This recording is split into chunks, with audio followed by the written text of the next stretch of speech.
বিতর্ক এটি কি শুধু কথা বলার একটি মাধ্যম, নাকি এর মধ্যেও লুকিয়ে রয়েছে শিক্ষার্থীদের একটি শেখার অন্যতম শক্তিশালী কোনো উপকরণ? বিতর্কের ইতিহাস হাজার বছরের পুরনো।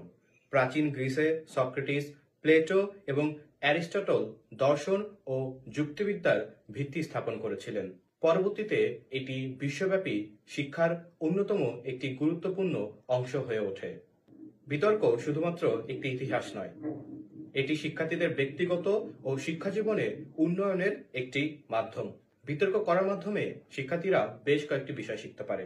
যুক্তি ও বিশ্লেষণ করার ক্ষমতা লাভ করে, গবেষণা ও তথ্য যাচাই করার দক্ষতা অর্জন করে, সাহস ও আত্মবিশ্বাস নিয়ে জনসম্মুখে কথা বলতে পারে, বিভিন্ন মতামতকে সম্মান জানানো ও যৌক্তিকভাবে বিরোধিতা করার কৌশল রপ্ত করতে পারে।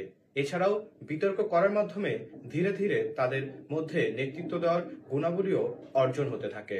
একজন বিতার্কিক শুধুমাত্র একজন ভালো বক্তা নয়, বরং একজন সচেতন যুক্তিবাদী ও সমাজের উন্নয়নে গুরুত্বপূর্ণ ভূমিকা পালন করতে পারে। তাহলে তুমি কি বিতর্কের মাধ্যমে নিজের দক্ষতা বাড়াতে প্রস্তুত?